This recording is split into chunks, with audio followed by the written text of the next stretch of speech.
Donc aujourd'hui, je vous parle des enfants qui changent encore de main pour leur main dominante. Qu'est-ce qu'on peut faire pour les aider? Moi, c'est Pierre Lacroix et je suis ergothérapeute en pédiatrie. Mon but aujourd'hui, c'est de vous donner des activités concrètes à faire à la maison pour les enfants qui changent encore de main préférentielle. Une des problématiques qui est présente chez les enfants qui n'ont pas encore acquis leur dominance manuelle, c'est souvent qu'ils ne vont pas croiser la ligne médiane. Ce que ça veut dire, c'est qu'ils ne sont pas capables d'utiliser leurs mains dans l'autre cadran de leur corps. Donc, dans le fond, ce qui se passe, c'est quand il y a des objets d'un côté, ils vont les prendre, ils vont changer au centre et ils vont aller de l'autre côté. Donc, si c'est à droite, ils vont prendre avec la main droite. Si c'est à gauche, ils vont prendre la main gauche. Et s'ils ont besoin de se rendre de l'autre côté, ce qu'ils vont faire, c'est qu'ils vont changer de main. Ce que ça fait, c'est que finalement, la main qui est dominante n'est pas utilisée dans les deux cadrans du corps, ce qui peut nuire à l'appréhension des outils et à l'efficacité finalement des mouvements pour la main qui est dominante. Donc, je vous donne deux activités à réaliser pour aider à croiser la ligne médiane. Donc, ma première astuce, c'est de prendre un jeu d'association que vous avez à la maison. Comme celui-là, c'est un jeu d'hémophène. Et ce qu'on veut, c'est répartir les pièces pour être sûr qu'il y en ait des deux côtés.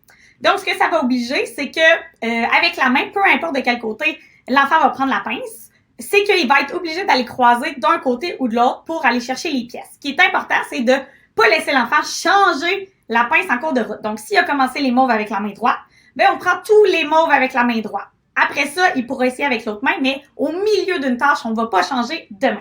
Des fois, j'ai des petits tannants qui vont, pour être sûr de ne pas croiser la ligne médiane, tourner leur corps dans l'espace pour que leurs mains ne croisent pas. Dans le fond, pour ces enfants-là, ce qu'on peut faire, on peut les installer au sol. C'est souvent plus difficile de faire tourner nos fesses par terre que de tourner le tronc versus sur une chaise là où c'est plus facile d'aller glisser.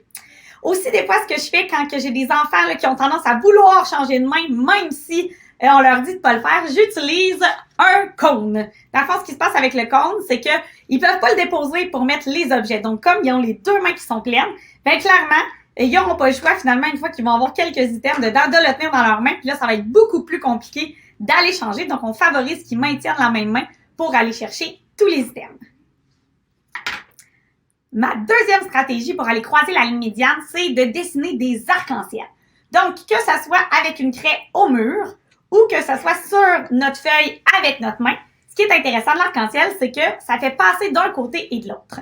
Si vous sentez que votre enfant ne sait pas comment s'y prendre pour dessiner l'arc-en-ciel, vous pouvez à la base lui montrer en faisant la première couleur et lui demander avec les autres couleurs d'aller suivre finalement le motif que vous avez fait.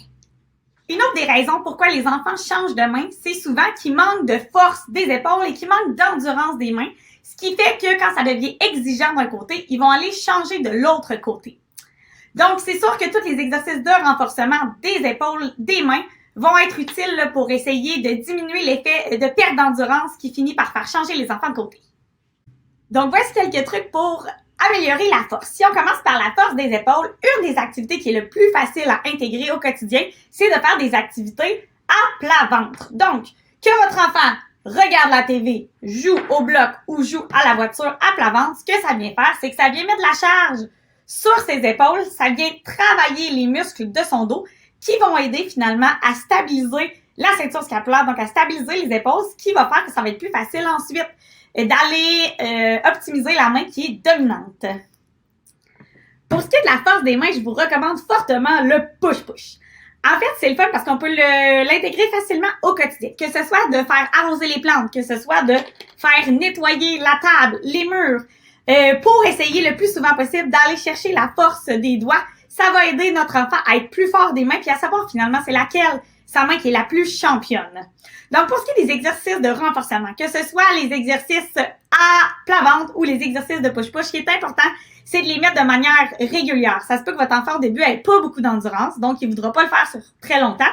Mais si vous le faites un petit peu à tous les jours, donc à tous les jours on arrose une plante ou à tous les jours on fait une activité qui est dans notre routine à plat ventre, ben c'est sûr que c'est là où vous allez voir le plus d'amélioration. Il y a des enfants chez qui très tôt, la main préférentielle là, va être établie, qu'on va voir quand même que spontanément, ils vont aller utiliser majoritairement la même main. Ce qu'il faut juste s'assurer en très bas âge, c'est qu'ils sont capables aussi d'utiliser l'autre main. La préférence manuelle, là, en fait, va être établie à 3-4 ans. Donc, à 3-4 ans, on s'attend à ce qu'un enfant utilise spontanément la main majoritairement préférentielle. pour les activités qui demandent plus de coordination, plus de dextérité fine. À l'âge de 5 ans, on parle vraiment de dominance manuelle. Donc, 100% du temps, l'enfant va utiliser la même main pour les tâches qui sont de manipuler les objets, puis ils vont utiliser l'autre main pour faire les tâches de stabilisation. Si à l'entrée à l'école, votre enfant est encore à changer de main pour l'utilisation des outils scolaires ou pour les tâches qui demandent plus de précision, bien à ce moment-là, ça serait une bonne idée de consulter pour s'assurer qu'il n'y ait pas d'impact finalement sur le reste du développement des habiletés scolaires.